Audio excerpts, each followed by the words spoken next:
Buenas tardes, chicos, ¿cómo están? Bien. A ver, que aparezcan las cámaras, las caras. Hola.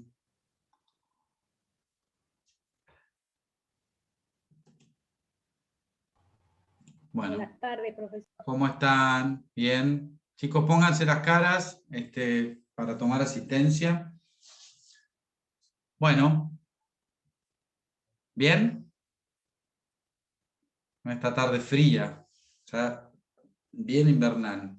Fase 2 y me estuve todo el día sentado en este escritorio. Trabajé, hice home office hoy. Ya, termino esta clase y juro que me levanto. Me levanté nada más que para almorzar hoy. Bueno, vamos a arrancar con esta unidad 21. Está hoy Lucía con nosotros, Lucía Beca, nuestra alumna ayudante. Ella ha preparado una parte de la unidad hoy y en realidad vamos a invertir. La unidad tiene 3 puntos. El primero es el efecto de los actos jurídicos, tanto los objetivos como los subjetivos. El segundo es interpretación. Y el tercero es la clasificación de los actos. Para liberar a Lucía, ella va a hablar y nos va a presentar un power sobre interpretación. Para liberarla a Lucía vamos a invertir. Primero vamos a ver interpretación y luego ella, porque tiene que cursar, se va a su materia como alumna y entonces vamos a seguir nosotros con el punto 1 y el punto 3. Así que le cedo la palabra a Lucía, que me viene muy bien, así descanso mi garganta un ratito. Hola, ¿cómo va? Para compartir pantalla, ¿me podés pasar el coso? Porque creo que no Ah, es puedo verdad, hacerlo. yo tengo que hacer, ¿y esto dónde lo hago? Nunca entiendo. Eh, ¿Los 3 puntitos? No. Creo que pones en los 3 puntitos y dice... No, los 3 puntitos no. ¿No? Los 3 Compartir, puntitos míos, ¿no? para compartir pantalla en el Zoom, abajo en la barra aparece Share Screen. Sí, pero yo tengo que Claro, pero habilitarla yo a no puedo ella. compartir si él no me pasa la... Entonces presiona los 3 puntitos de la pantalla de ella, de Lucía, ahí Ah, es verdad, tiene se va a razón. desplegar y ahí le Make Claro, host, pones, ahí eso está. decía. ahí Ahí está. está. Ahí Ok, está. ahí estás. Y Después me vas está a tener que grabando, hacer, ¿no? me lo vas a tener que devolver cuando te vayas. Dale, Porque perfecto. formaste a ella en host, ya. Exacto, directamente. Bueno, Bárbaro. voy a compartir pantalla. Ahí está. Bueno, el tema que preparé para hoy es la interpretación del acto jurídico, que igual creo que ¿Se ve la pantalla? ¿Sí, no? Uy, se ve perfecta. Bien. Bueno, vamos a empezar con este tema. Antes de, digamos, explicar un poco cómo está la regulación en el código, está bueno saber a qué nos referimos cuando hablamos de interpretación de la ley. Y puntualmente la interpretación lo que busca es, digamos, encontrar este sentido y el valor de la norma con el objetivo de medir su extensión y así poder apreciarla en relación al gobierno de las relaciones jurídicas, justamente como dice esta definición. Y lo vamos a aplicar justamente a lo que es la norma clara y también a la costumbre. Y para empezar con esto, tenemos que el artículo 15 del Código Civil y Comercial lo que establece es que, ¿qué es lo que puede suceder? Que en una misma norma, capaz que esta norma puede llegar a ser insuficiente y lo que se busca es que pese a esta insuficiencia o a esta existencia de lagunas legislativas, los jueces igualmente puedan encontrar una solución recurriendo a distintos medios, que después los voy a analizar. Pero es por eso que hay que tener en cuenta que la ley puede tener ciertas deficiencias y tener estas lagunas legislativas, que si bien Rivera en el libro lo que hace es establecer que en un momento se cuestionaba su existencia o no, la realidad es que podemos con firmeza decir que existen las lagunas legislativas y las podemos ver en 3 casos puntuales, que son, por ejemplo, la ausencia de regulación, donde la ley lo que hace es callar en absoluto, inclusive a veces de forma intencional, recurriendo tanto a la costumbre o inclusive a veces considera que la cuestión no tiene que ser tratada, como sucedió en un momento con la adopción hasta que se sancionó la primera ley respecto al tema. También lo podemos ver en los casos de imperfección técnica, donde, digamos, se regulan ciertas cuestiones sin tener en cuenta algunas posibilidades de esta cuestión, de esta regulación. Y por último, las lagunas de regulación oculta, donde ciertas enunciaciones que encontramos en la ley son incompletas, como por ejemplo el caso del artículo 144, donde enuncia de una forma limitativa las personas que pueden denunciar la demencia, y que digamos, que esto fue ampliado por la doctrina, diciendo también que se legitima al propio enfermo y a su tutor, pese a que la norma en sí no lo establezca. Es por eso que frente a estas deficiencias legales, a estas lagunas, lo que tenemos que hacer es tratar de encontrar una solución frente a estas situaciones que se dan muchísimo, y bueno, es por eso que los jueces de alguna forma tienen que actuar con el objetivo de resolverlas. Y es por eso que acá lo que aparece es estos métodos de integración de las normas. Estos métodos de integración los podemos ver cuando el juez lo que tiene que hacer es recurrir a la analogía, a las costumbres o inclusive a los principios generales del derecho. La analogía, por ejemplo, es justamente aplicar otra norma legal. ¿Y de qué forma es que se aplica esta norma legal? Bueno, utilizando una característica bastante sencilla, que es la semejanza. Es decir, que si existen dos normas semejantes, se puede aplicar la otra porque, digamos, la norma a la que se acudió, digamos, tenía una laguna legislativa. Entonces se recurre a esta otra norma. Ahora hay que tener en cuenta que esta analogía no es que siempre se pueda aplicar, porque puede pasar que existan ciertas leyes que hayan sido dictadas para un periodo de tiempo determinado. Por ejemplo, cuando sucedió la dictadura militar, que digamos, se sancionaron diferentes leyes con respecto a las personas desaparecidas, hoy en día no podemos utilizar por analogía una norma que se dictó en el marco de otro contexto completamente distinto al actual, para ciertas personas determinadas, de forma analógica al contexto que hoy nos encontramos. Es decir, acá no podría operar la analogía. Entonces, es por eso que hay que tener en cuenta que justamente lo que viene a hacer la integración es a colmar estas lagunas que existen en la convención, ¿sí? A llenar como estos vacíos legales. Mientras que por otro lado, la integración, para diferenciarla, lo que hace es permanecer en el ámbito del contrato, con el objetivo de, digamos, desentramar un poco qué es lo que el contrato dice y adentrándose a esa expresión objetiva del ordenamiento jurídico, de lo que directamente está expresado. Entonces, el artículo 1061 establece una pauta con respecto a, digamos, dos pautas importantes a los fines de interpretar la ley, que son la intención común de las partes y la buena fe. En cuanto a la intención común de las partes, lo que hay que tener en cuenta es que acá hay que ver cuál fue la finalidad que las partes acordaron al momento de celebrar el contrato. Y acá hay que dejar de lado la voluntad individual de las partes al momento de contratar, sino que lo que hay que buscar es esta voluntad común, lo que las partes ambas, digamos, acordaron. Hay que buscar como esta cuestión, digamos, a las que las dos pudieron llegar a un consenso.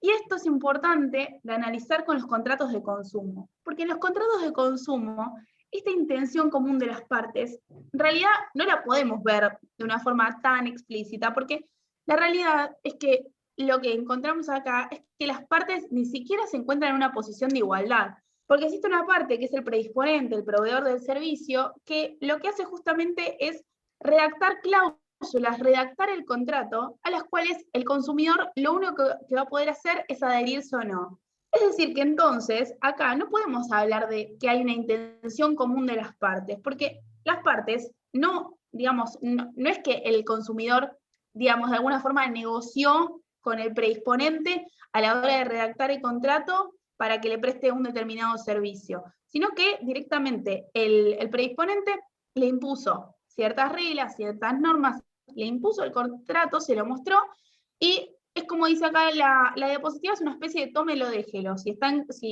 no considera que quiere aceptarlo, lo rechaza y listo. No tiene ninguna posibilidad de discusión con respecto a eso. Entonces, esta intención común de las partes no la podemos ver de una forma tan literal.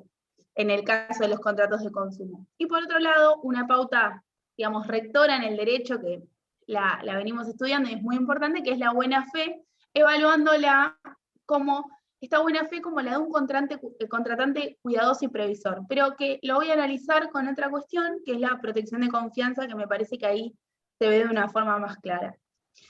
Bueno, ahora el artículo 1062 habla de una interpretación restrictiva, una interpretación literal, que justamente lo que hace es buscar, digamos, esta interpretación centrándose en la literalidad de los términos utilizados al manifestar la voluntad.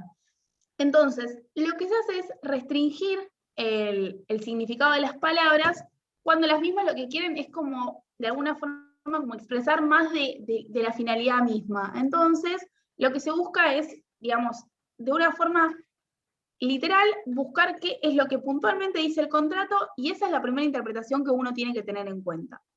Ahora, esta norma no la podemos ver, digamos, no podemos ver que este artículo se aplica a las obligaciones del predisponente y del proveedor en los contratos de adhesión y en los de consumo, primero por la cuestión de la que yo hablé previamente, con respecto a que no hay una intención común de las partes. Lo que dice el contrato es justamente, digamos, solo la voluntad de una de las partes que no tuvo ni siquiera posibilidad de discutir. Entonces no podemos decir que se puede aplicar este artículo, porque sería, sería de alguna forma perjudicar directamente al consumidor, que después vamos a ver que en realidad justamente lo que busca el ordenamiento jurídico es todo lo contrario, es protegerlo, digamos, siempre que se pueda. Entonces, lo que hay que tener en cuenta es que esto va a proceder en ciertas normas prohibitivas, sancionadoras y limitativas de la capacidad de obrar, pero no lo vamos a poder aplicar a estos tipos de contratos por lo explicado previamente. Ahora, otra cuestión importante a relacionar con este tema es la renuncia de los derechos. Entonces, la renuncia de los derechos se encuentra en el artículo 948 del Código Civil y Comercial, y lo que establece es que la renuncia se puede probar por cualquier medio. Ahora, la norma es clara cuando dispone que la intención de renunciar no se presume. Entonces, en caso de incertidumbre, se va a estar por la perdurabilidad del derecho. Esa es la regla, que ante cualquier duda siempre se está por la permanencia del derecho.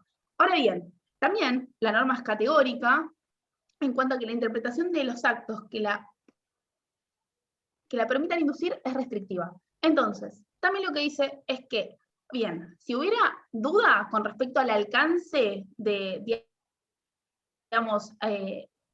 puntualmente, si se trata de un acto abdicativo de los derechos o no, debe estarse por su ausencia, es decir, debe estarse por la permanencia del derecho y no por la renuncia.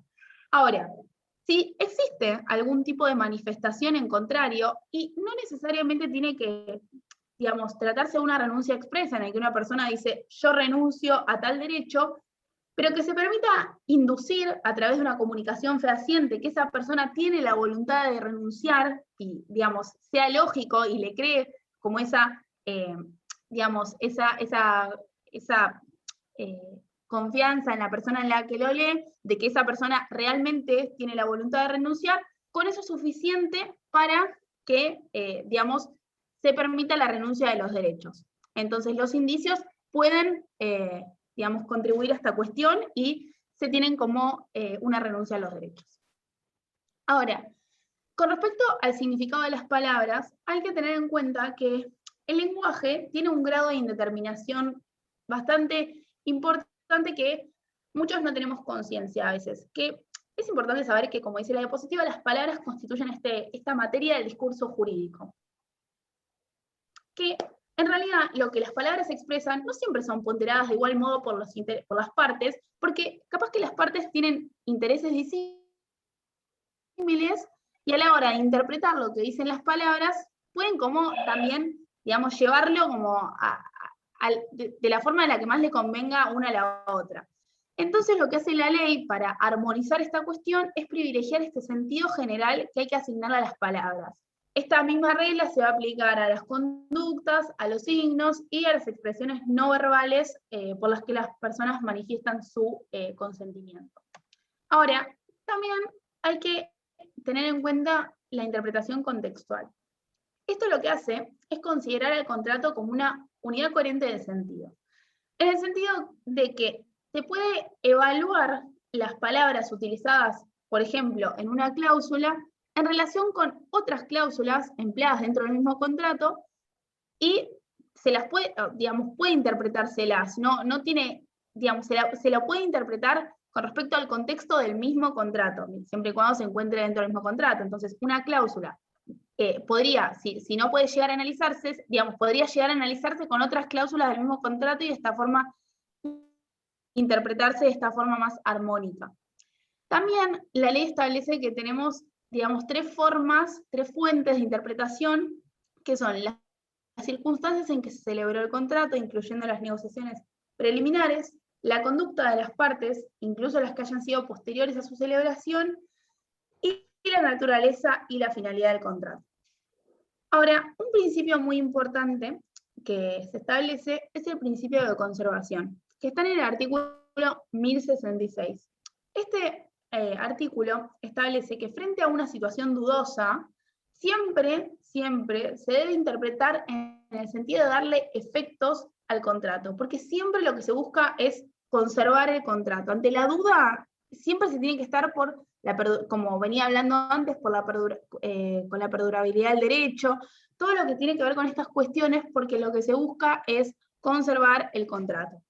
Ahora, si eventualmente lo que hay es realmente, digamos, una manifestación expresa con respecto a la invalidez de un contrato o de alguna de sus cláusulas, claramente en este caso no se va a interpretar en el sentido de darles efectos y se va a declarar su invalidez, su ineficacia, bueno, dependiendo del caso en que se trate. Pero si no hay una manifestación expresa al respecto y existen dudas, siempre se tiene que interpretar en el sentido de darle efectos al contrato y conservarlo.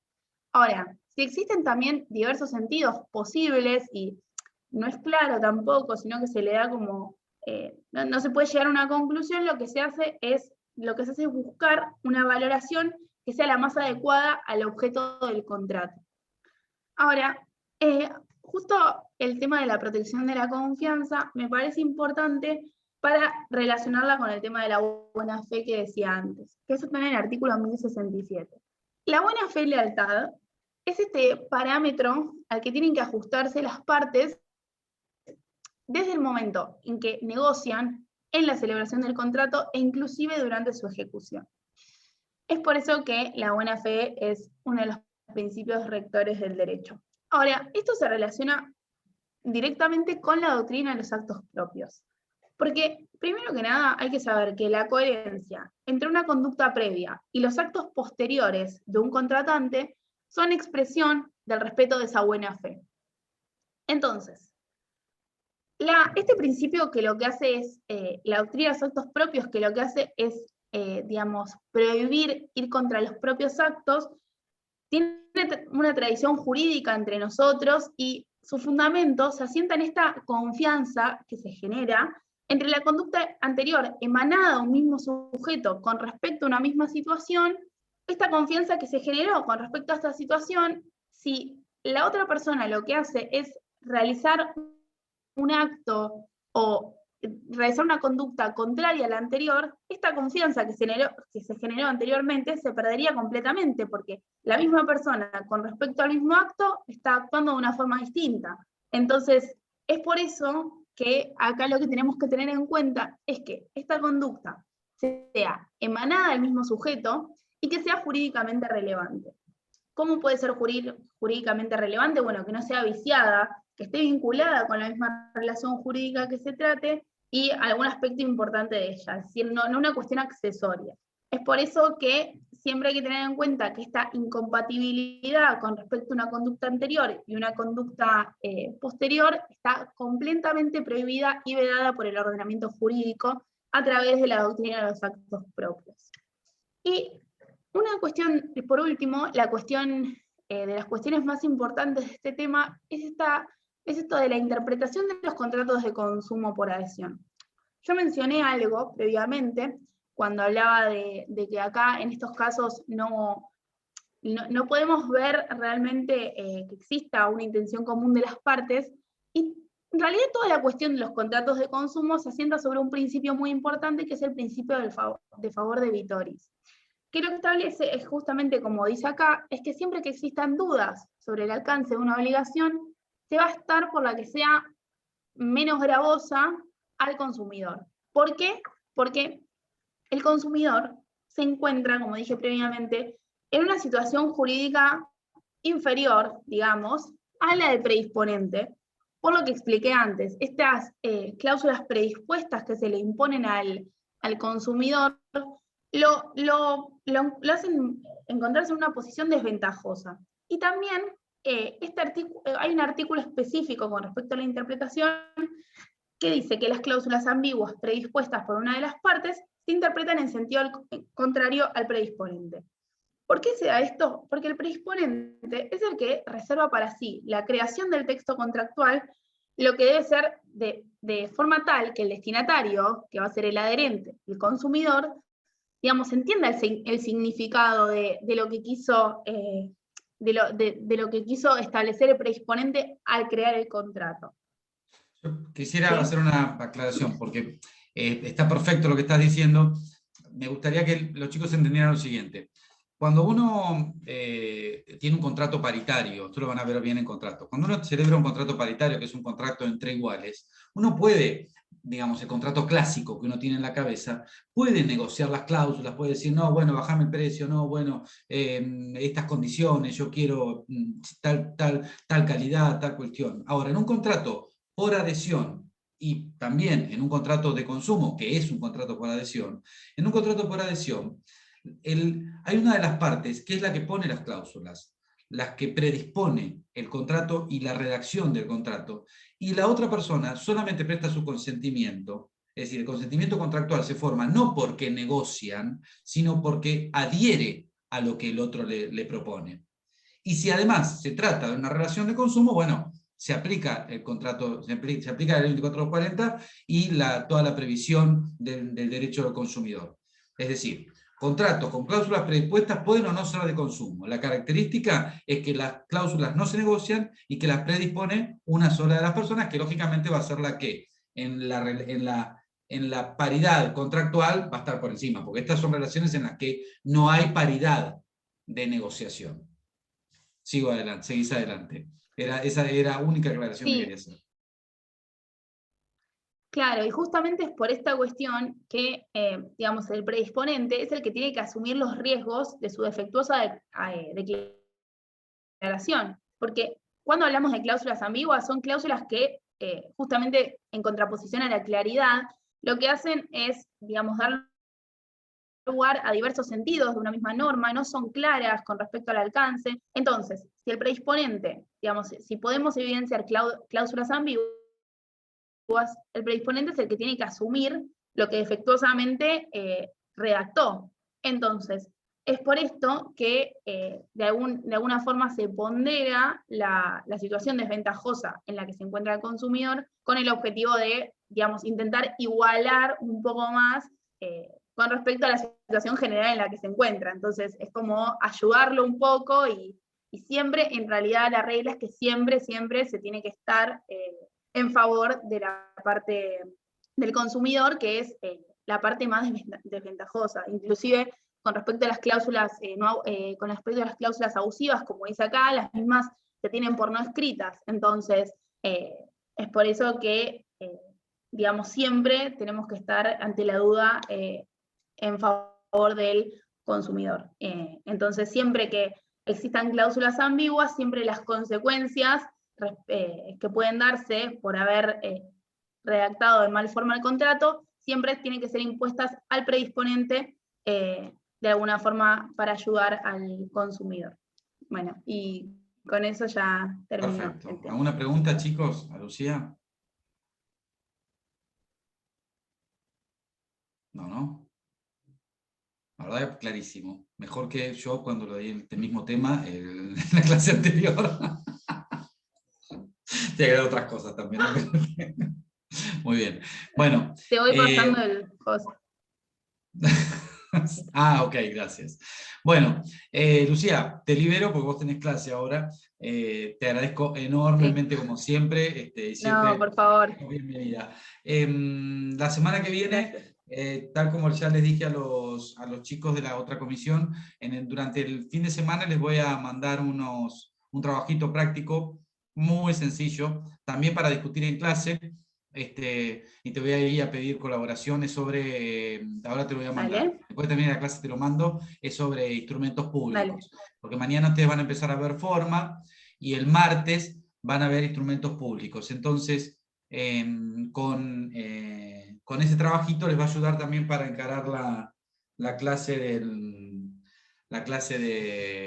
martes y del miércoles que van a ver conmigo instrumentos privados, para terminar el tema de forma. Pero con el trabajito lo vamos a desarrollar, es Y bastante sencillo. ahora si querés, subo el Power así por las dudas si Sí, lo perfecto, quieren sí, sí. después para... Podés Ahora, mandarlo, o bien bien, o ponerlo igual en el campus, pero también ponerlo para que los chicos sí. les resulte más fácil ponerlos en el grupo de WhatsApp también. Ah, yo no estoy en el grupo. ¿No estás en el grupo? Bueno, entonces subirlo al No. campus. Si no te lo Yo mando, no si te querés puedo invitar. mandarlo, Para como entrar en quieras. para entrar en el grupo tenés que hacerlo a través del Facebook del CED. Es los grupos de Stitch. Ah, es verdad. Ah, dale, Yo no puedo porque no dale. soy el administrador, no te Sí, sí, puedo dar. es verdad. Tenés que entrar a través Ah, del CED. dale, Bueno, Lucía, perfecto. infinitas gracias. No, por nada. No, por nada. Hasta luego. Bueno, ahora sí, los saludo yo. Es un placer esta chica, realmente. Es un placer. Eh, Esto que hace esta chica es maravilloso porque ella ella ganó un concurso para esto. Es una ayudante avanzada, que hicieron concursos para nuestra materia, y para otras materias más también. Pero bueno, con nosotros están trabajando en todas las comisiones, un ayudante alumno en cada una.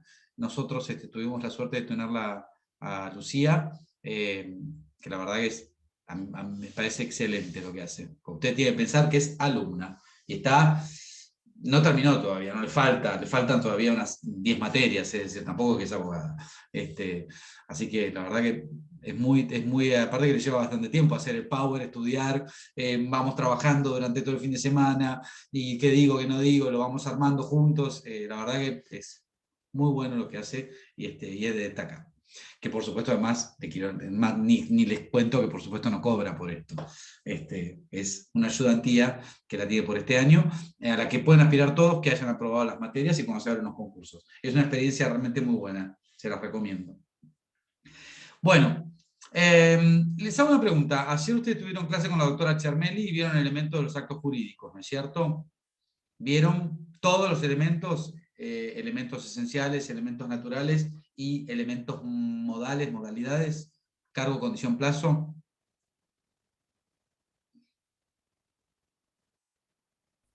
¿Llegaron a ver No, vimos cargo, condición, plazo, no? los primeros a la 20. Vimos el 1 y el 2, sujetos que intervienen en el acto jurídico. Es más, no se llegó a esa parte, otorgante, representante. No. No, requisito de la capacidad del sujeto, todo eso. Eso no. Faltó causa también. Sí, dio el punto 1, me parece, de la 20. Ok. Después el 4, cuerpo humano, modalidad de distintas clases, no, nada. No, bueno, eso no es Bien. Bueno, vamos a hacer lo siguiente. Vamos a ver, espérenme que me organizo un poco. No, la verdad que no había hablado con ella y me quedé. Bueno, vamos a retomar entonces esa clase de elementos de los actos jurídicos entonces de esa manera, esperen que me organizo un poco. Cuando hablamos de elementos de los actos jurídicos, ustedes ya a esta altura del partido, y de acuerdo a lo que vieron con Albertina ayer, saben que hay elementos esenciales, elementos naturales y elementos accidentales. Los elementos esenciales son aquellos elementos sin los cuales no hay acto jurídico. Los elementos naturales son los elementos que integran las leyes, ¿cómo se llama? Las leyes del derecho supletorio, es decir, están en el ámbito de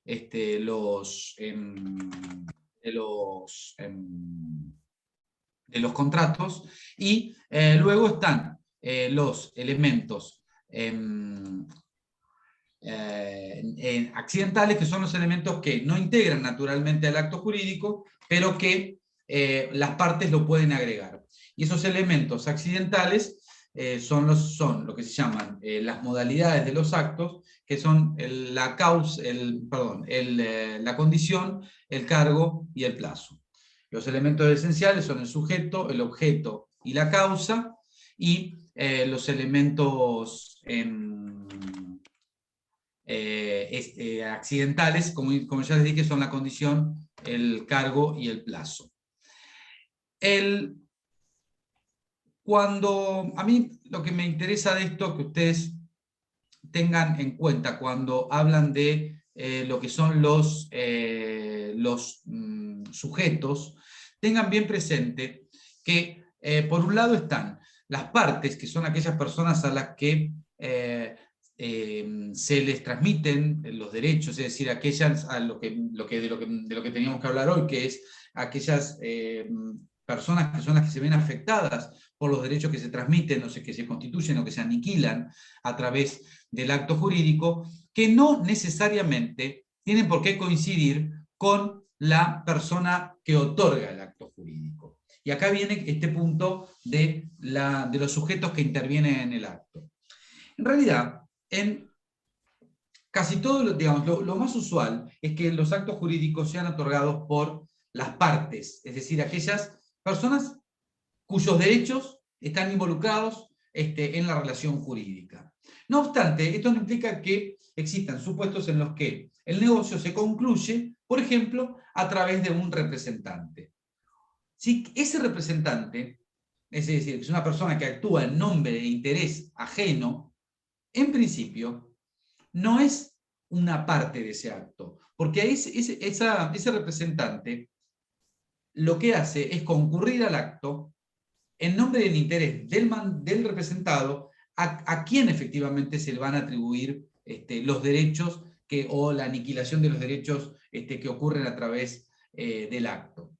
Cuando ocurre la representación, ¿sí?, el representante no es parte, sino que es un mero otorgante del acto jurídico, y la representación ocurre en tanto y en cuanto el representante, cuando concurre al acto, declara que obra en nombre e interés ajeno, funda la actuación de manera adecuada, es decir, explica y demuestra, y esto es muy importante, demuestra cómo es que tiene esa representación, y ahora vamos a ver esto, y esto de que actúa por cuenta e interés ajeno, es decir, invocando el interés de otro, que es en definitiva a quien se le va a atribuir la consecuencia jurídica del otorgamiento del acto.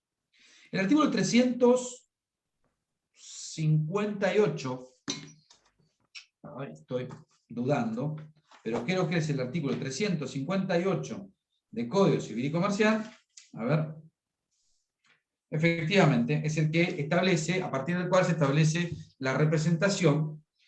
Dice que existen tres tipos de representación. Está la representación legal y necesaria, que es la que la ley atribuye a determinadas personas para suplir su incapacidad. Esto ya lo vimos en la primera parte de la materia. Luego están la representación voluntaria y luego está la representación orgánica. La representación orgánica es la que contempla los supuestos de representación de las personas jurídicas, esto también ya lo vimos, que va a surgir del estatuto, o del contrato, o del instrumento legal que le haya dado nacimiento a la persona jurídica, y el representante de la persona jurídica va a ser el titular del órgano de dirección. La representación voluntaria, a su vez, O sea, tenemos la legal, la voluntaria y la orgánica, que son los tipos de representación. La representación voluntaria es la representación en la que una persona siendo capaz de ejercicio y pudiéndose, digamos, encontrándose en situación de poder gestionar el negocio, de poder de concurrir al acto, toma la decisión, prefiere hacerlo a través de un representante a quien le confía el negocio. Esa representación que se confiere a través de lo que se llama un poder, en el cual emana la voluntad del representado de indicarle al representante cuáles son los actos que va a poder realizar en su nombre y representación. En principio, por regla, la mayoría de los actos pueden ser otorgados a través de representante, pero hay supuestos en los que la ley específicamente dice que esto no puede ocurrir, como ocurre con los derechos personalísimos, o como ocurre con las obligaciones intuito personae, que ahora les voy a explicar de qué se trata, o cuando, por ejemplo, los jueces convocan audiencias conciliatorias, y tienen que concurrir las partes en forma personal, o en los casos de las personas humanas, cuando los citan en un juicio, por ejemplo, para las audiencias confesionales. En esos supuestos, pese a tratarse de actos de la vida civil, no pueden ser otorgados a través del representante, porque la ley específicamente así lo indica. Y en el caso de las obligaciones intuito personae, son las obligaciones que son puestas en consideración especial de ciertas cualidades artísticas o profesionales o personales de la persona del obligado y que no pueden ser sino cumplidas por él. Piensen ustedes en una obligación que asume un profesional a través de un contrato de locación de servicios, que su especialidad o sus cualidades profesionales han sido puestas en miras especialmente por quien ha celebrado ese acto para contratarlo como abogado. Lo mismo puede suceder con con un artista plástico, es decir, no es lo mismo que el cuadro lo pinte Juan a que lo pinte Pedro, es decir, no hay manera de cumplir con esa obligación a través de un representante. Salvo esos supuestos, e insisto, lo de los derechos personalísimos y los que mencioné, en general los actos pueden ser otorgados a través de un representante voluntario. La representación, a su vez, puede ser activa o pasiva. La representación activa, hay una actuación por otro. En cambio, en la representación pasiva, no hay una iniciativa, sino que solamente el representante lo que actúa es para recibir una oferta, por ejemplo, para recibir la actuación de otro. Es designado para recibir la declaración de voluntad de un tercero dirigida al representado. A su vez, la participación, la representación también puede ser directa o indirecta. La representación es directa es cuando el representado concurre al acto manifestando y acreditando que actúa en nombre y por cuenta ajena, en interés ajeno. En cambio, la representación es indirecta cuando no dice que representa a otro, actúa en nombre propio, pero en interés ajeno. En el caso, por ejemplo, del contrato del comisionista, por ejemplo, actúa sin decir que actúa en nombre de otro. Hay un montón de contratos que sucede así. Pero en realidad está actuando en interés ajeno y tiene luego que rendir cuentas. O por ejemplo en el caso de un mandato oculto, donde se coloca a una persona, no por nada en especial, digamos, no porque haya nada ilícito ni nada por el estilo, sino solamente porque el negocio es así. Y ya lo veremos ahora dentro de 10 días cuando veamos simulación, no me quiero meter mucho en eso, en el que el representante no manifiesta que concurre al acto representando a otro, ¿sí? Pero luego tiene sí una relación interna con el representado, porque en realidad actúa en interés ajeno, ¿sí? Entonces hay una representación indirecta, porque incluso la del tercero la desconoce. El código, o sea, la ley argentina no tenía una teoría general de la representación, esto es una innovación que trae el Código Civil y Comercial, lo cual es claramente un acierto porque además lo ubica dentro de la teoría general. Los efectos que produce la representación están previstos en el artículo 359, tal como lo hacía antes el Código Civil en la parte de contratos. Y dice: los actos celebrados por el representante en nombre del representado y en los límites de las facultades conferidas por la ley o por el acto de apoderamiento producen efecto directamente en el representado. ¿Esto qué significa? Que toda la actuación del representante, ¿sí?, va a recaer, no a título personal, sino va a recaer en el representado. Ahora, esto va a suceder siempre y cuando la actuación del representante se enmarque o bien dentro de lo que establece la ley, o bien dentro de lo que establece el acto de apoderamiento. Es decir, cuando se confiere un poder con indicación de cuáles son los actos que pueden ser realizados, con las actos que va a poder otorgar. Un representante no puede otorgar cualquier tipo de acto en nombre y en interés de su representado. De hecho, es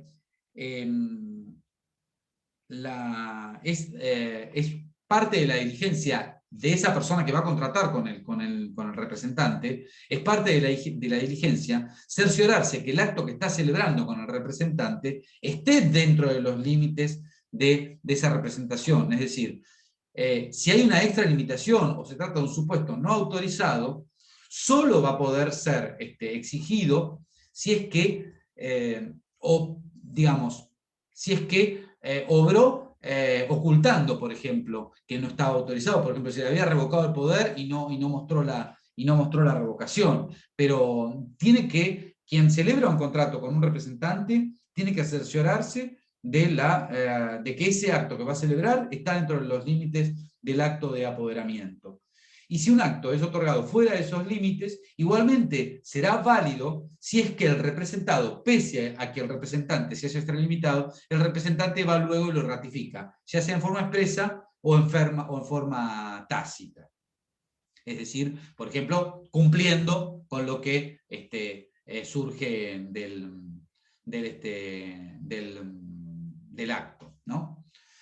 Las facultades de representación son siempre de interpretación restrictiva, es decir, si uno tiene una duda cuando analiza un acto de apoderamiento, tiene alguna duda en torno a si el acto está abarcado o no está abarcado por la representación, se considera que no lo está, con lo cual el acto no puede ser otorgado.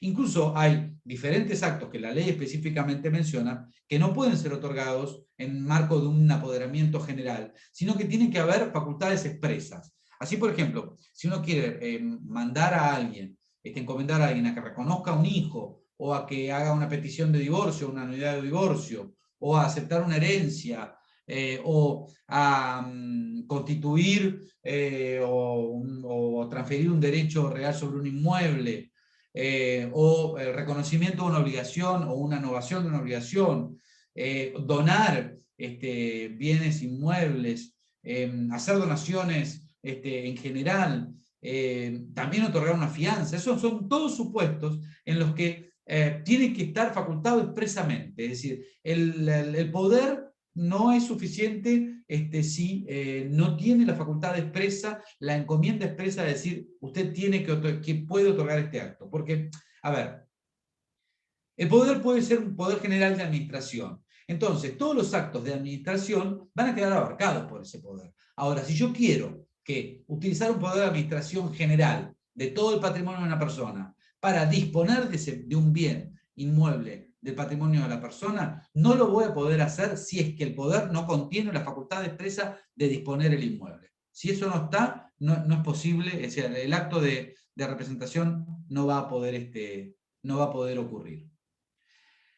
Tienen que también tener en cuenta que existe lo que se llama la representación aparente, que está mencionada en el artículo 367. Y dice, cuando alguien ha obrado de manera de inducir a un tercero a celebrar un acto jurídico, digamos, convenciéndolo que negocia con su representante sin que haya una representación expresa, se considera que ha otorgado un mandato tácito. Es decir, yo mando a alguien y le digo a uno de ustedes, mirá, andá vos a encargar, el negocio hacelo con Juan, vos hacelo con Juan, no te preocupes, hacelo con Juan, sí, hacelo con él te va a dar. Y resulta que después, Juan no tenía facultades para representarme, yo no puedo luego venir a invocar que yo no le había otorgado poder si creé la convicción suficiente en el co-contratante de que Juan tenía las facultades para administrar, para otorgar ese acto.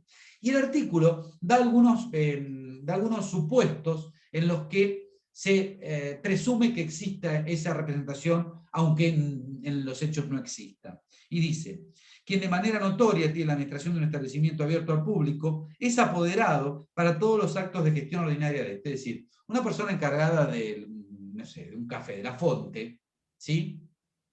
Y es notoriamente encargado y es el que dirige al personaje, claramente va a estar facultado, pese a que no tenga un instrumento de poder, va a estar facultado para celebrar pequeños actos vinculados, pequeños contratos vinculados a de provisión vinculados a la sucursal. Y luego el dueño de La Fonte no va a poder decir, no, bueno, pero yo no le había dado ningún poder a Juan para que le comprara la harina a tal proveedor. No, porque en realidad este inciso A lo que está diciendo es que quien administra se entiende que puede otorgar actos relativos a esa administración. También, dice, en el caso de los dependientes que se desempeñan en el establecimiento están facultados para todos los actos que corresponden a la función. Es lógico, si uno va a comprar unas zapatillas y hay una persona en la caja y le paga las zapatillas a esa persona, luego el dueño del local de ropa no puede venir a decirme, no, bueno, pero él no estaba facultado a recibir el dinero, entonces el contrato es nulo. Y no, bueno, pero está ahí puesto por vos. Es lógico que hay un mandato aparente, aunque no se lo hayas dado. Digamos, estás creando una apariencia que me va a proteger a ese tercero ajeno a esta cuestión.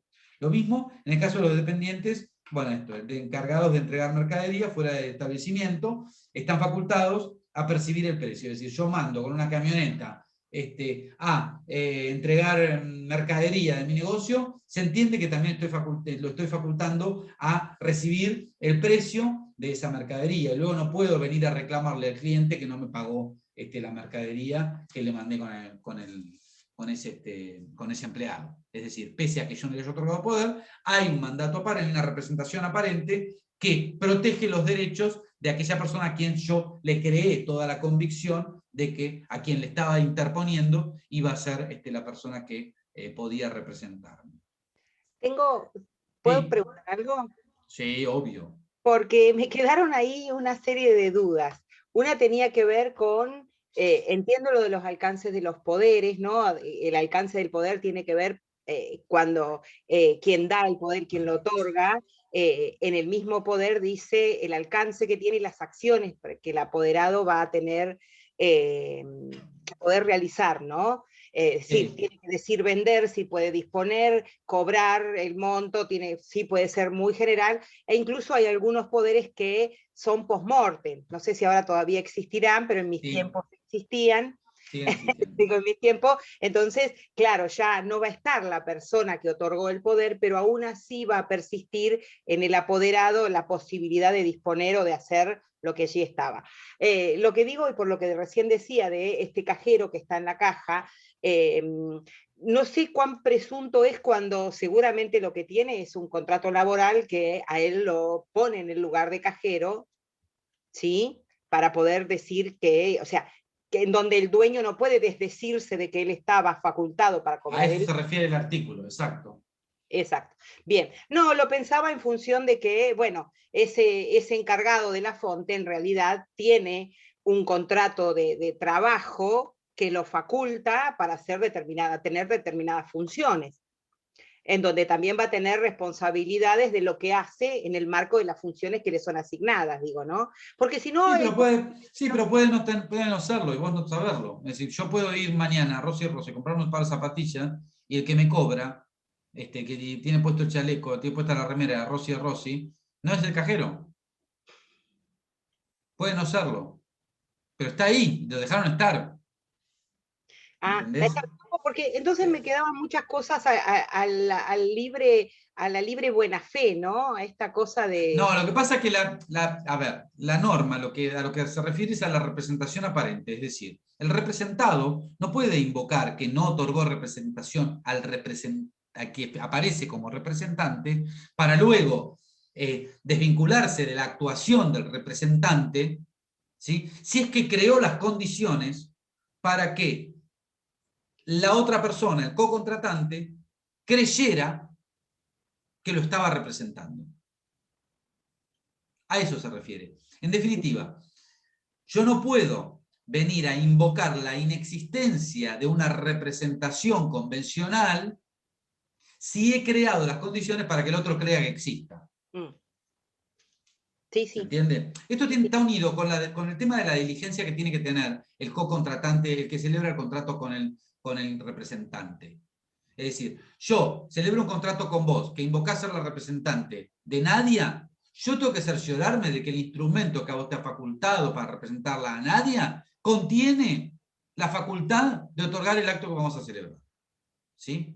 ¿Por qué? Porque como el acto que vamos a celebrar se le va a atribuir a Nadia y no a vos, y si no se cumple, yo se lo voy a exigir a Nadia, no te lo voy a exigir a vos, porque vos no vas a ser parte del acto, vos vas a ser un mero otorgante, ¿sí? Entonces, en ese caso, es preciso que yo obre con diligencia. Ahora, obro con diligencia si vos estás convenciéndome a través de ponerme a un cajero, ¿me entendés?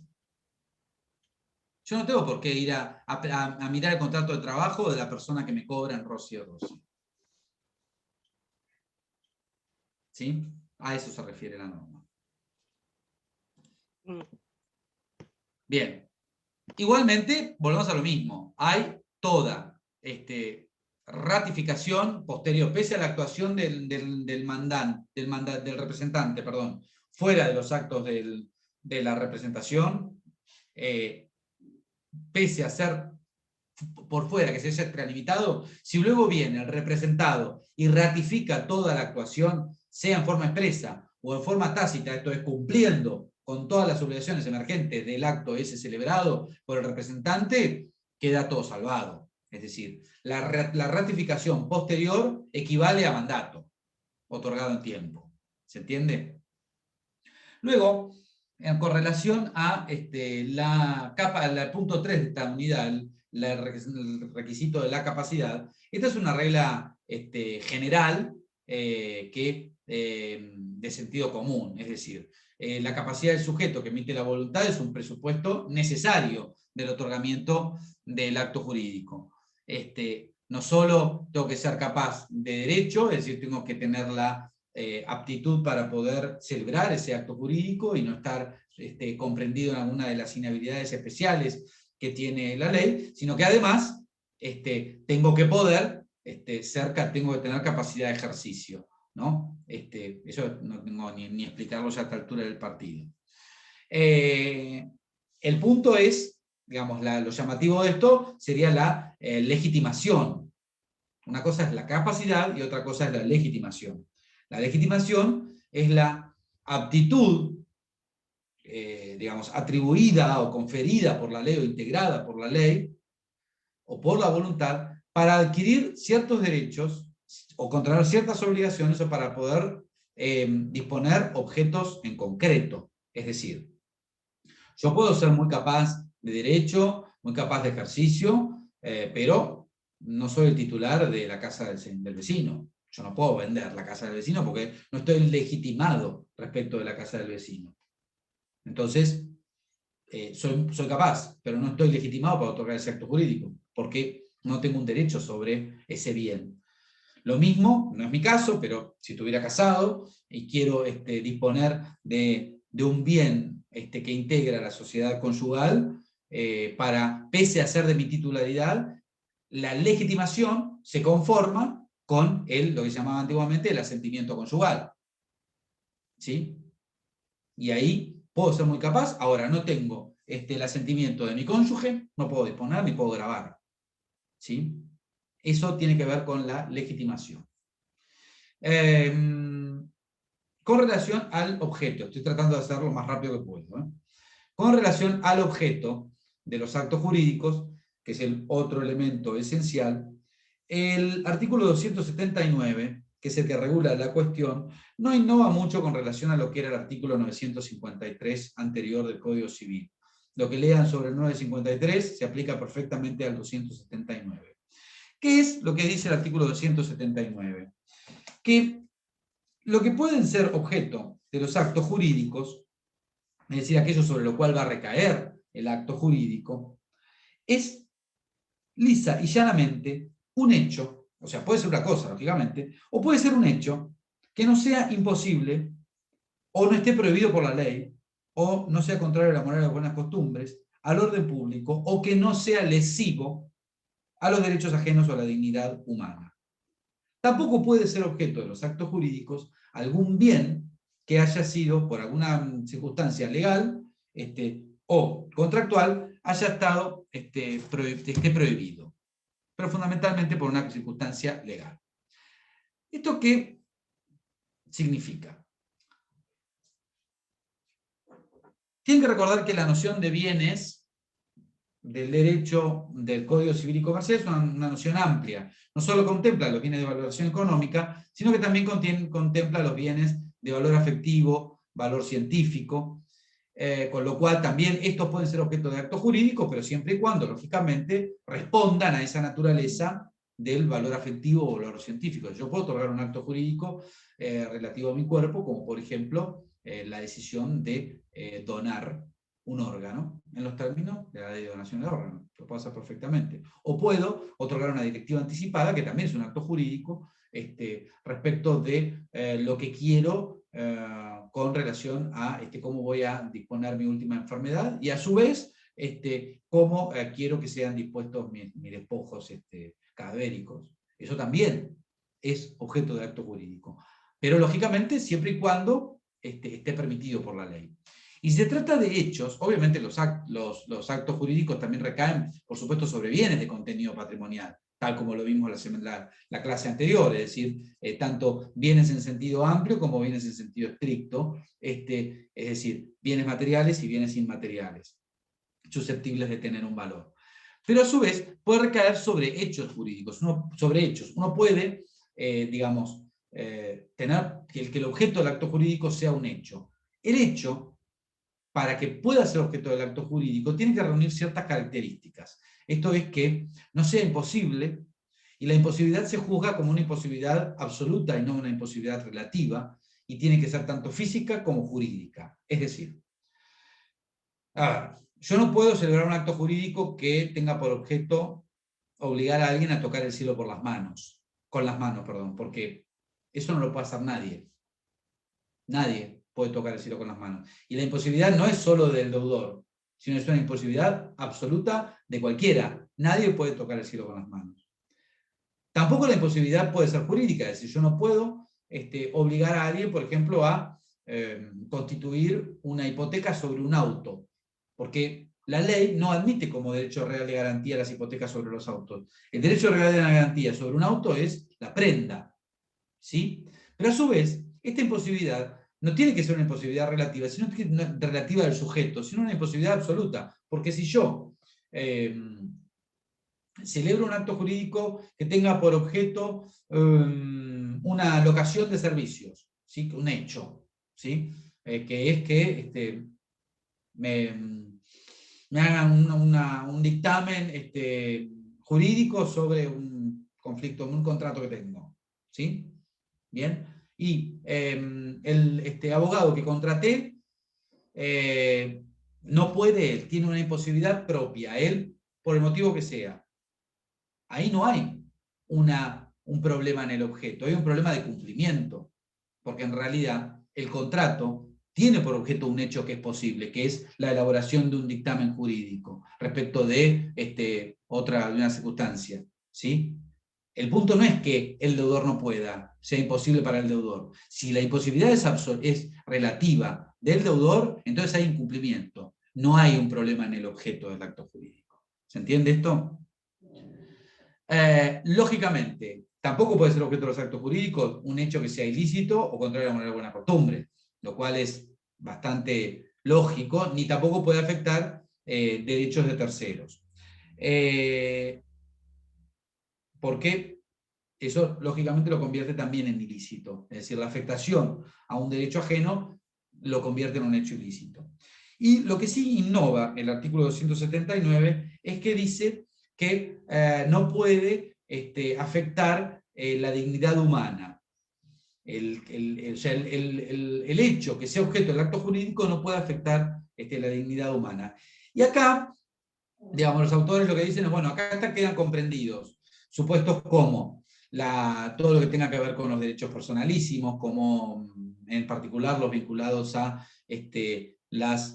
la intimidad, el honor, la reputación, cuestiones vinculadas al derecho personalísimo a la identidad, y también está vinculado con las condiciones prohibidas a las que se refiere el artículo 344 del Código, que se refieren a cuáles son las condiciones que no pueden ser puestas en un contrato, porque son lesivas de la libertad.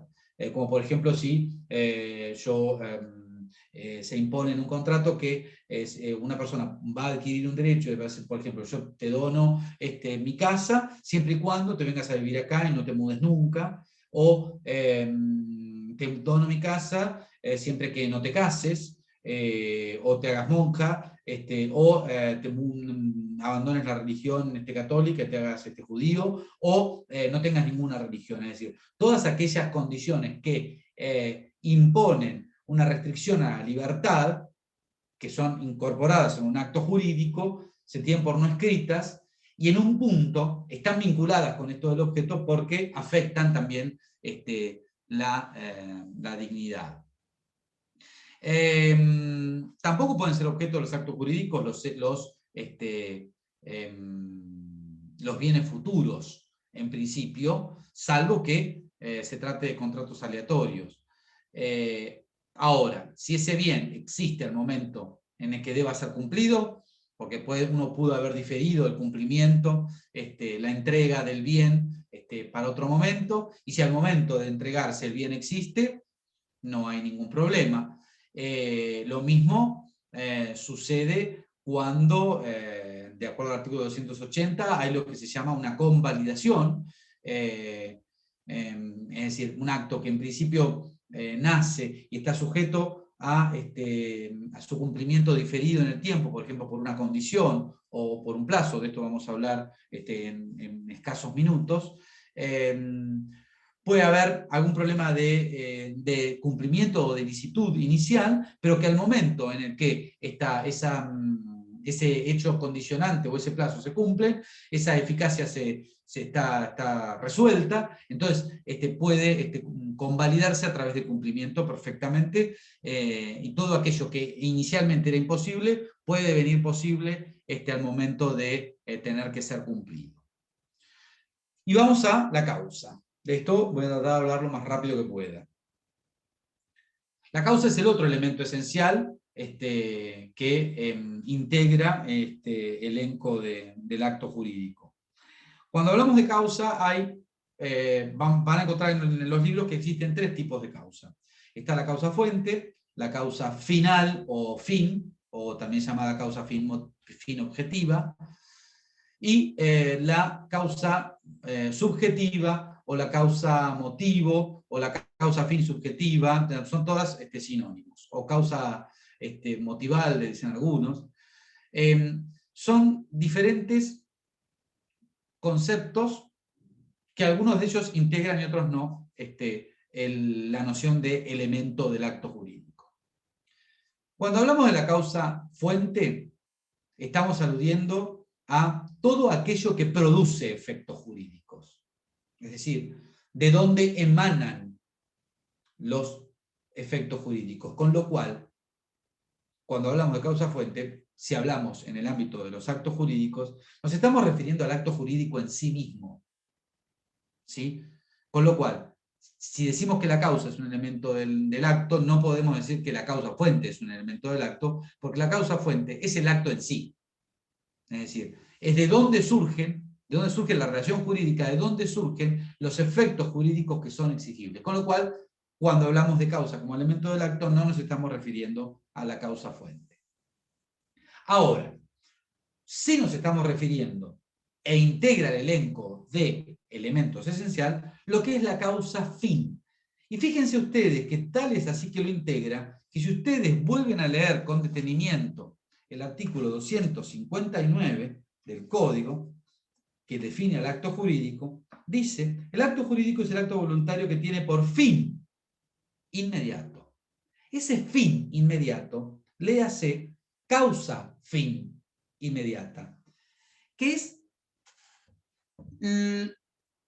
a donde está orientada la voluntad de las partes, es decir, aquello que las partes persiguen a través del otorgamiento de ese acto.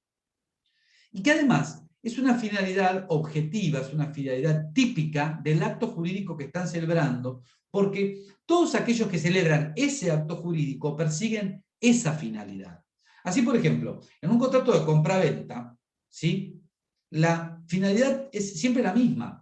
El comprador busca deshacerse de la cosa, deshacerse del precio, y el vendedor busca hacerse de la adquisición de la propiedad.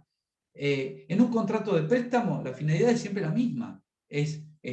Para el prestamista es entregar dinero, probablemente a cambio de obtener una ganancia por vía de los intereses, y la del prestatario es la de obtener un dinero que le es prestado y que luego tendrá que devolver. Eso es invariable para todos los actos jurídicos que se celebran dentro de la misma especie. Todos los contratos de compraventa tienen la misma causa fin, todos los contratos de donación tienen la misma causa fin, todos los matrimonios que se celebran tienen la misma causa fin, que es contraer el matrimonio y comenzar una vida en común, más allá de lo que luego suceda.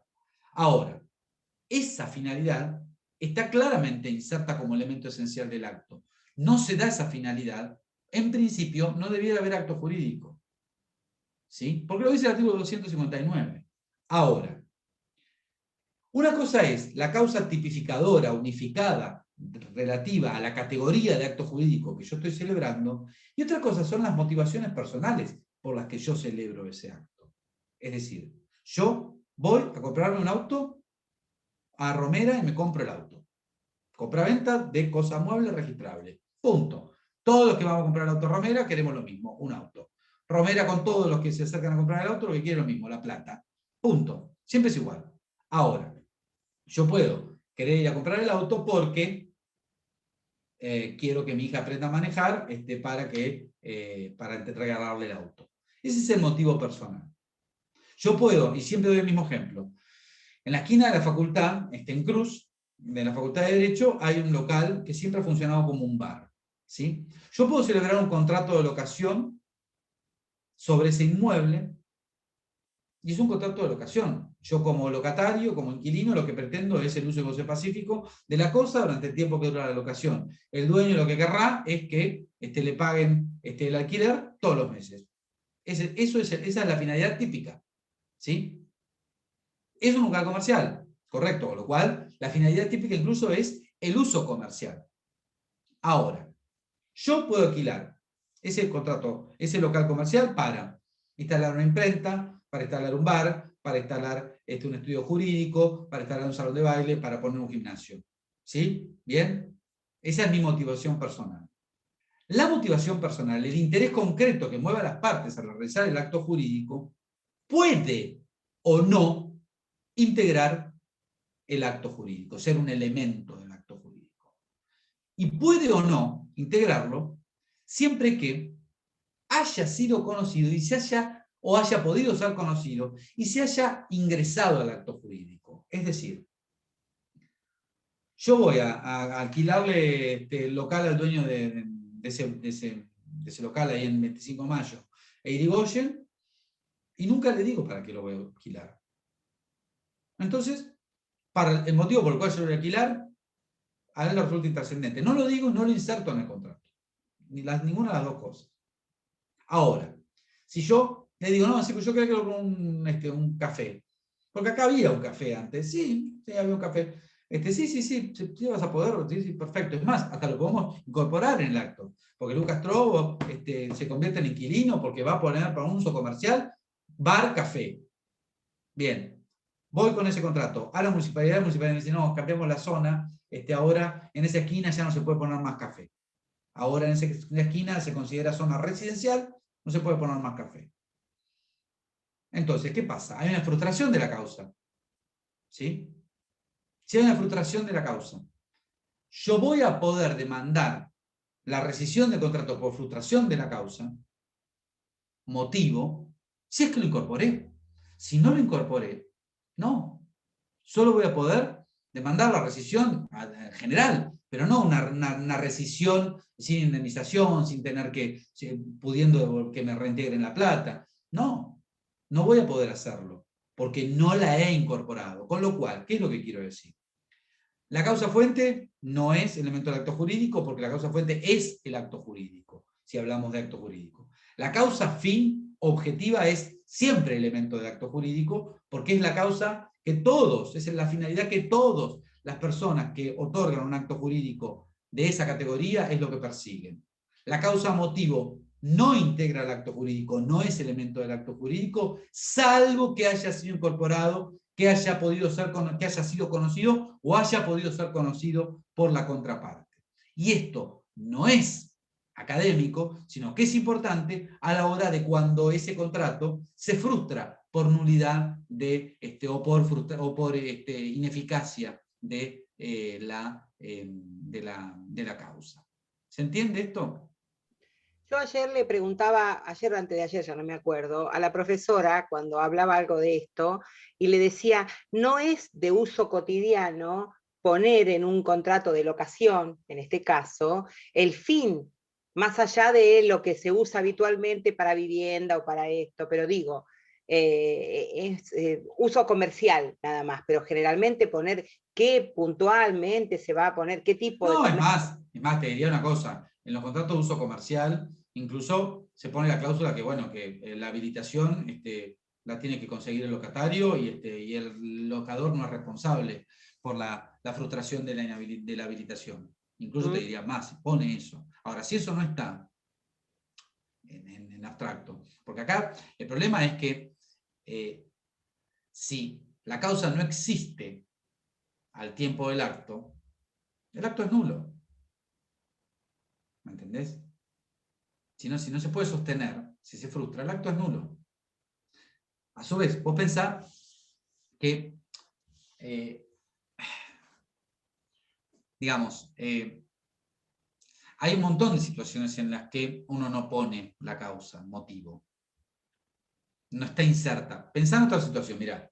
Vos sabés que hay reglamentos de copropiedad que no admiten que en las unidades funcionales tenga otro destino que no sea el de vivienda. Hay edificios en los que no se pueden poner oficinas. ¿Sí? Eso es verdad. Ahora, ¿qué pasa si voy a comprarse un departamento? Le digo al de la inmobiliaria, le digo al dueño, le digo al le cuento al escribano, sí, pues yo quiero instalar mi estudio jurídico acá. Ah, sí. Bien, perfecto. Es más, me muestra con el reglamento de copropiedad y no hay nada, y está bien. O me dice, no, se perdió, no, el reglamento es viejo, no está, qué sé yo. Y resulta que después, cuando voy a instalar el estudio jurídico, viene la administración y me dice, no, pero acá esto solo se pueden usar con destino de vivienda familiar. Que frustró la causa, y lo sabía. Entonces, hay incumplimiento. ¿Entendés? Aunque no Yo esté puedo en demandar el el incumplimiento. contrato. Claro, hay incumplimiento. Entonces se frustró la causa. Puedo demandar. Puedo exigir la restitución. Devolveme la plata. Yo te devuelvo el departamento. Ahora, si yo nunca le digo para qué lo quiero el departamento, más allá de que lo incorpore o no, porque lógicamente no hay una formalidad acá de la prueba de la causa. Yo la causa la puedo probar por cualquier manera. Si yo no le demuestro, si yo nunca le expliqué, no va a haber frustración de la causa, con lo cual no va a haber incumplimiento. ¿Sí? Es decir, las cuestiones de la causa son muy importantes porque, insisto en esto, si la causa no existe al tiempo de la celebración del acto, el acto es nulo. Pensá en, por ejemplo, un contrato de fianza que tiene por objeto, lógicamente, afianzar una obligación ajena. La fianza se sustenta en tanto y en cuanto la obligación ajena exista. Si ya no hay más deudor, o la obligación nunca existió, o la obligación principal es nula, no hay fianza. ¿Sí? Lo mismo pasa en los casos de falsa causa, cuando hay un error o una simulación, o se pone una causa ilícita. Bueno, en esos casos tampoco, hay frustración y hay nulidad.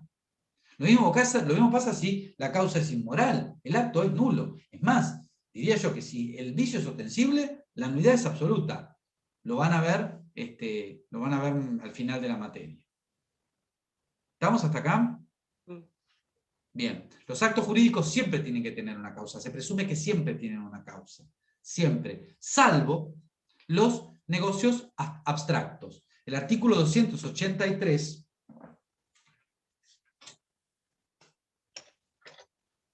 dice: la inexistencia, falsedad o ilicitud de la causa que no son discutibles en el acto abstracto mientras no se haya cumplido, en el acto abstracto mientras no se haya cumplido, excepto que la ley lo autorice. ¿Esto qué significa?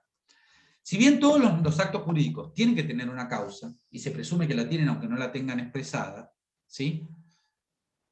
Hay negocios en los que parece como que no tienen causa.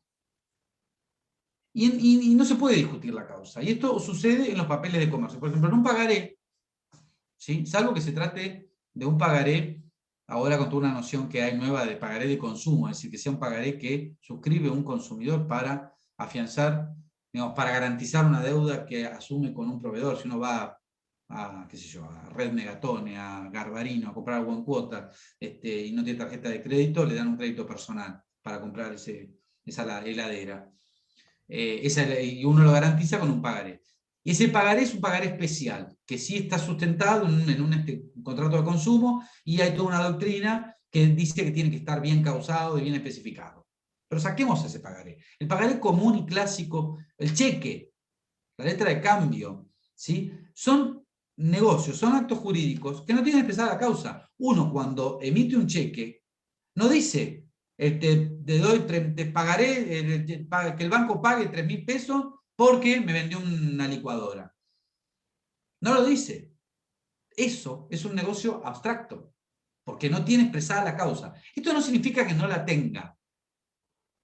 Lo que significa es que no la tiene expresada y que en principio no se puede discutir, salvo que uno tenga que hacer un juicio, tenga que, digamos, aludir a la falsedad o a la ilicitud de esa causa. Pero en principio, si no, no se discute. De hecho, yo te doy un cheque a vos, y a vos, Claudia, te doy un cheque, y vos no lo podés cobrar, el cheque te lo rebotan, vos me iniciás un juicio, y yo no te puedo discutir a vos en el juicio ejecutivo que en realidad yo te había dado un cheque, pero después te di la plata y te lo cancelé, o te lo di por un auto que en realidad el auto que vos me entregaste estaba fundido y lo tuve que hacer arreglar. Todo eso no lo puedo discutir. No lo puedo discutir, salvo que sea ilícito o inmoral o contrario a la buena costumbre. ¿Se entiende? Bien. Luego tenemos los elementos naturales. Ya salimos de los elementos esenciales. Tenemos los elementos naturales. Los elementos naturales son aquellos elementos que integran el derecho supletorio. Es decir, las leyes supletorias en materia de contrato, ustedes saben, tienen regulaciones para el caso de laguna o de complementar las previsiones contractuales. Hay leyes supletorias que contienen elementos para los contratos cuando las partes no se expresan sobre ello. Por ejemplo, lo hemos hablado varias veces, cuando les digo que la ley prevé el domicilio de pago en el domicilio del deudor cuando las partes no han establecido absolutamente nada en el contrato. Eso es un elemento natural, el domicilio de pago, cuando la ley no lo dice, cuando las partes no lo dicen. Lo mismo sucede con el pacto comisorio o la facultad comisoria tácita.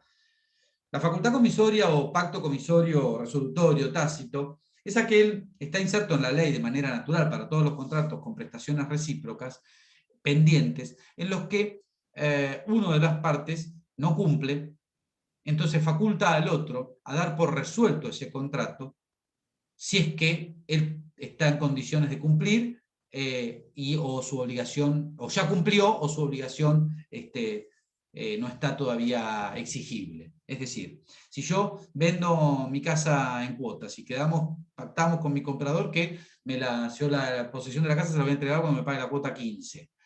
Si a la cuota 5 ya no me pagó, no llego a la cuota 15 no tengo por qué, si llego a la cuota 15 a entregarle la casa, si me debe 10.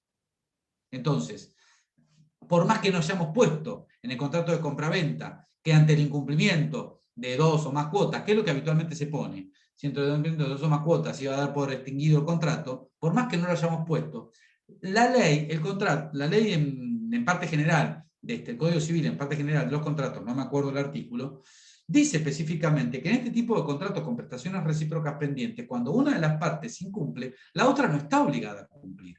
Y puede, con un procedimiento que establece la ley, de intimar por un plazo razonable, qué sé yo, bajo procedimiento de tener por resuelto el contrato, puede resolver el contrato y darlo por extinguido. Eso es un elemento natural típico de los contratos. Ahora, ¿las partes pueden establecer un pacto comisorio expreso? Sí. ¿Pueden dejar sin efecto el pacto comisorio tácito? Es decir, no vamos a tener una facultad resolutoria tácita. Sí, perfectamente. Ahora, si nada dicen, es un elemento que integra naturalmente el acto. ¿Se entiende eso? ¿Sí? Bien. Elementos accidentales. Estos son un poquito más complicados. Los elementos accidentales son la condición, el plazo y el cargo. La condición lo van a encontrar entre los artículos 343 a 349, la condición, el plazo, perdón, a partir del 350 hasta, son creo que 3 artículos, 353, y el cargo, sí, a partir del artículo 354 al artículo 357. Un acto jurídico es puro y simple, es decir, común, digamos, si uno quisiera ponerle un término vulgar, puro y simple cuando solo tiene los elementos esenciales, y si se trata de un contrato, puede tener elementos naturales. Pero un acto es modal, ¿sí? Tiene una modalidad cuando se le agrega un condimento, se le agrega un elemento que no es esencial, por supuesto, y que no está naturalmente integrando el contrato, pero que las partes lo incorporan como una modalidad, como una manera, como una circunstancia de cómo se va a cumplir ese acto jurídico. Y esas modalidades, esos condimentos, tienen que ser agregados expresamente por las partes, porque si las partes no lo agregan, no integran el contrato, y el acto es puro y simple, con los elementos esenciales y nada más. Estos 3 elementos antes estaban regulados en el código en la parte de las obligaciones, y ahora están insertos en la teoría general del acto jurídico, lo cual la doctrina lo considera un acierto. Y son estos, digo, la condición, el cargo y el plazo. Vamos a la condición. En la condición, lo que las partes agregan es que la exigibilidad de determinadas obligaciones emergentes del acto jurídico, o bien los derechos que se adquieren pueden resolverse, quedan sometidos al acaecimiento de un hecho futuro e incierto. Es decir, incorporan una condición, un hecho futuro e incierto al cual subordinan, si es que se cumple, si es que sucede, al cual subordinan o bien que sea exigible el acto, las obligaciones emergentes del acto, o bien que el acto se extinga. Es decir, yo puedo someter a un hecho futuro e incierto que cuando ese hecho suceda, la obligación a la que me he sometido sea exigible recién a partir de ese momento. Por ejemplo, yo le regalo, me comprometo con todos los que están ahora en el Zoom, me comprometo a regalarle un libro de obligaciones a cada uno si es que aprueban la materia.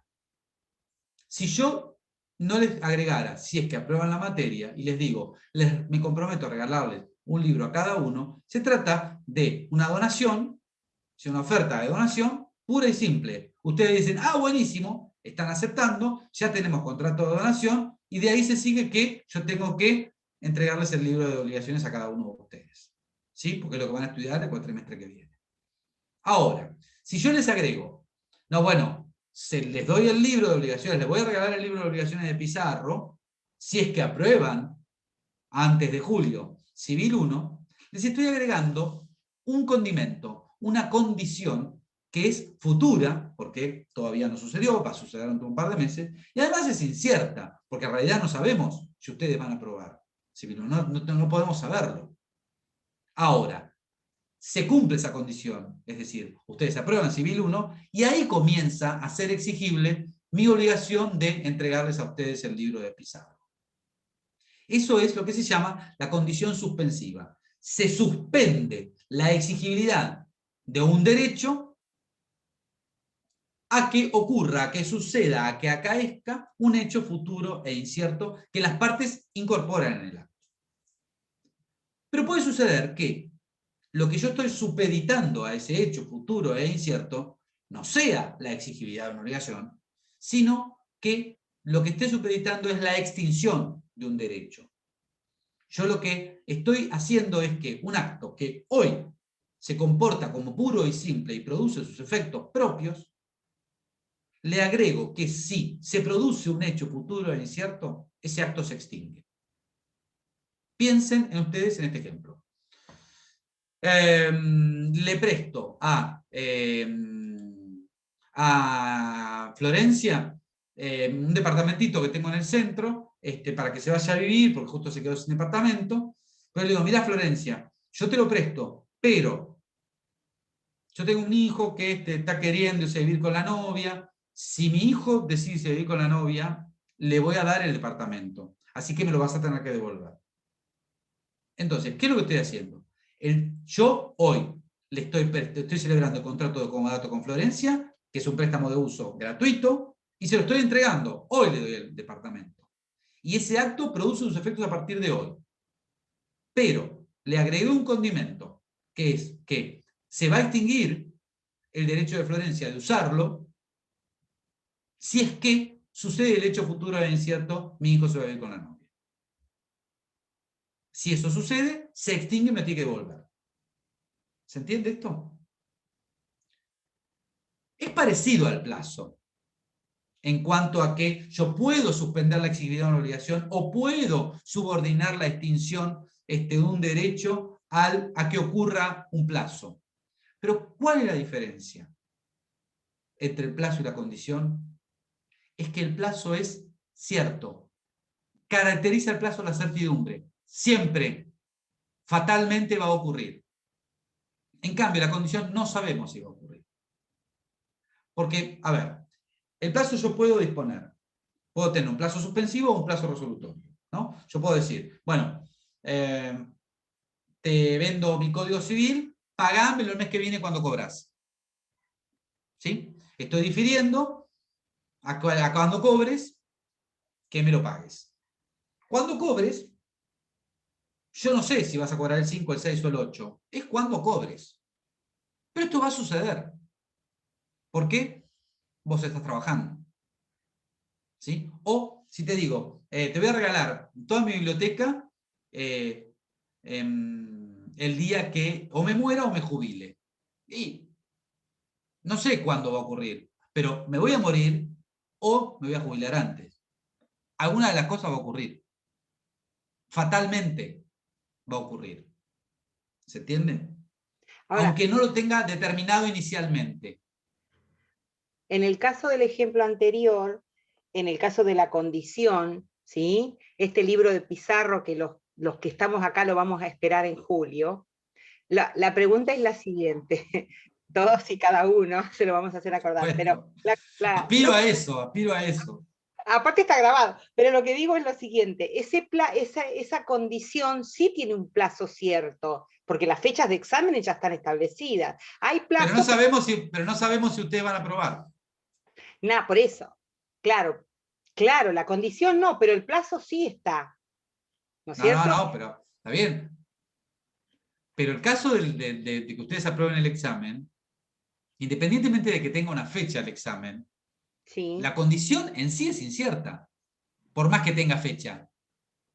Porque la condición no solo es futura, es además incierto. rodea la incertidumbre, que es que ustedes aprueben, por más que el examen sea, no sé qué día es, sea el 7 de Claro, julio, qué digo, sé yo. en ese contrato el plazo está claro, la condición es incierta. Claro, pero es condición, no es plazo. Ajá, El hecho es una sutileza lo que estás preguntando, pero está bien. El hecho de que la condición pueda tener una fecha no la convierte en plazo. ¿Sí? Porque lo que caracteriza es la incertidumbre. Porque en realidad la condición, más allá de que tal día sea el examen, la condición no es que el 7 de julio apruebes el examen. La condición es que apruebes el examen. Sea el 7, el 8, el 15, ya que sea, no importa. No nos preocupa el día, lo que nos preocupa es la incertidumbre. ¿Sí? En cambio, yo puedo decirte, te voy a regalar el libro el día que se muera el Papa. ¿Sé cuándo se va a morir el Papa? No. Lo que sí sé es que se va a morir en algún momento. ¿Sí? Es decir, el hecho de que el plazo sea incierto inicialmente no significa que sea incierto siempre. El plazo es fatal, en algún momento eso va a suceder. Yo puedo decirte, te voy a regalar una campera el día que haya una sudestada en Mar del Plata. Y en Mar del Plata hay 20 sudestadas por año. En algún momento una va a haber. Es plazo eso, no es condición. Es como si te digo, te voy a regalar un paraguas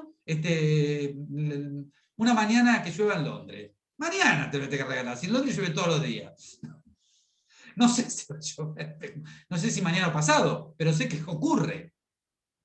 ¿Se entiende? Entonces, lo que califica de plazo o condición es la incertidumbre. Ambos son futuros. El plazo también puede ser suspensivo o puede ser resolutorio. Puede ser suspensivo en el sentido de que suspende la ejecución, la exigibilidad, o bien extingue el derecho. Por ejemplo, yo tengo un alquiler con opción a compra y la opción de compra la puedo hacer dentro de un plazo determinado. Dentro de 60 días de haber terminado la locación. Al día 61 se extingue mi derecho de ejercer la compra, de ejercer la opción de compra, digo. ¿Sí? Un plazo de caducidad. Incluso resolutorio porque extingue el derecho. Luego tenemos al cargo. El cargo es una obligación accesoria que viene atada, que viene unida de un derecho que yo estoy adquiriendo. Es decir, no, esperen, antes de esto, estoy siguiendo una guía. Me olvidé de algo.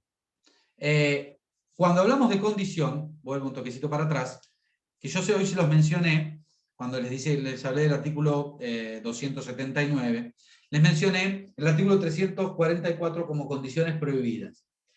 Y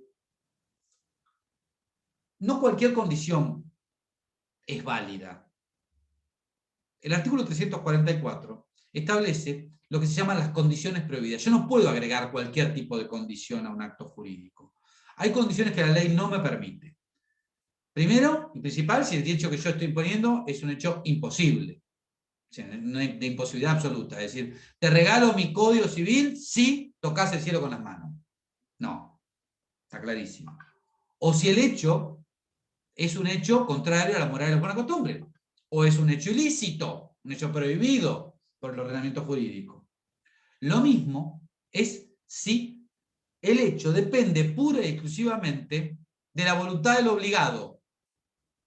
Es decir, si yo, que soy el obligado a entregar el libro, el hecho depende pura y exclusivamente de mí. Si eso es lo que se llama la condición puramente potestativa. La condición puramente potestativa es una condición prohibida, porque si no, es muy fácil que yo frustre el cumplimiento de la condición para no tener que cumplir. ¿Se entiende? Si depende de mí, solo de mí, está clarísimo que yo voy a evitar tener que cumplir a todo interés, digamos, en cuyo caso no voy a cumplir con la obligación. Pero además, se tienen por no escritas aquellas que violan todo lo que son los derechos constitucionales, fundamentalmente relativos a la dignidad de la persona y además a la libertad. Esto que yo le decía de que contraiga una determinada religión, de que no contraiga, que se case, de que no se case, de que tenga determinado domicilio. Todas esas condiciones, por más que se ponen, si se ponen en un contrato, son nulas, se tienen por no escritas. Y a su vez, la condición siempre opera hacia lo futuro, otra cosa que no les había dicho. Es decir, aún en el ámbito extintivo, es decir, cuando la condición opera como resolutoria, en principio opera hacia lo futuro. Esto es un cambio con relación al Código Anterior. El Código Anterior decía que podía operar con retroactividad. Ahora opera con retroactividad en supuestos muy especiales en los que la ley lo admite y fundamentalmente en que las partes puedan practicar esa restitución.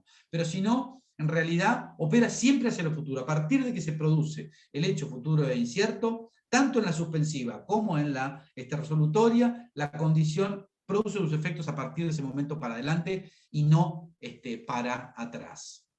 Con lo cual, por ejemplo, si yo les digo, te voy a regalar 1.000 pesos el día que te recibas de abogado, claramente es una condición suspensiva porque no sabemos si va a ocurrir y está suspendiendo la exigibilidad del pago de los 1.000 pesos al hecho de que te recibas de abogado, no me vas a poder pretender, si yo no te la cumplo el día que te recibí de abogado, me llamás por teléfono y me decís, che, pagame los 1.000 pesos que me ofreciste, y yo te digo, no te los pago nada, y me tenés que hacer un juicio, me vas a hacer un juicio, yo te voy a deber los 1.000 pesos, con más intereses moratorios. Ahora, como solo era exigible a partir de que te recibías de abogado, los intereses moratorios van a correr a partir del día que te recibiste de abogado, no con retroactividad, no al día que yo me obligué. ¿Se entiende esto? Por esto de que la condición produce sus efectos a partir de que la condición se verifica hacia el futuro, no para atrás. ¿Sí? Cargo. El cargo es una obligación accesoria que se impone a la adquisición de un derecho. Es decir, aquel que adquiere un derecho puede ser que le venga como peludo de regalo una obligación accesoria. Esa obligación accesoria se le va a llamar cargo, que se ve en las donaciones, fundamentalmente. El cargo puede ser simple, o puede ser condicional, o puede ser resolutorio. El cargo es simple cuando, es decir, esta obligación es simple, cuando el incumplimiento de la obligación no imposibilita, no aniquila, no restringe, no resuelve, no nada, el derecho que yo estoy adquiriendo. Piensen ustedes en una donación con cargo simple. Yo te regalo mi casa, pero te pongo el cargo de que me pagues el geriátrico hasta que me muera. Es una donación con cargo muy habitual. Y ahí se termina el cargo. ¿Sí? No hay nada más. La donación no dice nada más. Entonces, ¿qué sucede? Si el donatario luego no paga el geriátrico, no se extingue la donación. Lo único que puede hacer el acreedor es salir a ejecutar, a exigir el cumplimiento del cargo. Pero no extingue ni imposibilita la donación, porque el cargo es puro y simple. Ahora, si yo al cargo le pongo, bueno, yo te dono mi casa, con el cargo de que me pagues el geriátrico, y recién cuando me pagues el geriátrico, cuando yo me muera, es que vas a obtener la titularidad de mi casa y la vas a poder vender. Bueno, ahí lo que estoy haciendo es imponiendo un cargo condicional suspensivo. Es decir, suspende la adquisición del derecho al cumplimiento del cargo. ¿Sí? Es decir, el cumplir a la obligación es que puede el adquirente adquirir ese derecho en forma definitiva.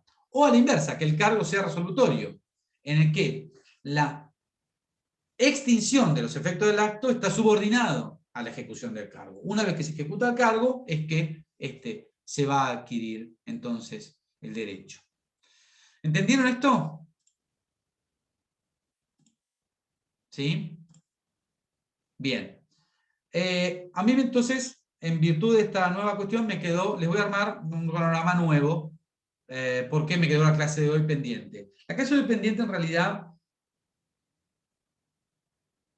Yo voy a hacer una cosa con la clase de hoy, porque la clase de hoy es una clase no difícil. Hoy vamos a hablar me quedaron 2 puntos de la unidad, de la unidad 21, que es la distinción entre los efectos subjetivos y objetivos y la clasificación de los actos jurídicos. Yo les voy a armar una especie de paper, de resumen, y se los voy a mandar. Léanlo para la clase que viene. Si tienen alguna duda, lo hablamos. Pero por ahí, para no retrasarnos, porque tanto lo que es efectos suspensivos, ¿sí? Perdón, se me trabó la lengua. Tanto lo que son efectos de los actos jurídicos como la clasificación de los actos jurídicos es algo que 80% entendible si lo leen. Voy a hacer, sí, probablemente una aclaración sobre alguna parte de la clasificación de los actos jurídicos, pero lo vemos la semana que viene porque ya estamos pasados en tiempo con ganas. Pero se los voy a mandar, se los pongo ahora en el WhatsApp, y en todo caso, damos por dada la clase con ese resumen, ¿sí? Y en todo caso lo vemos la semana que viene. Chao, chicos. Chao, gracias. No, gracias a ustedes. Gracias, profesor. Chao.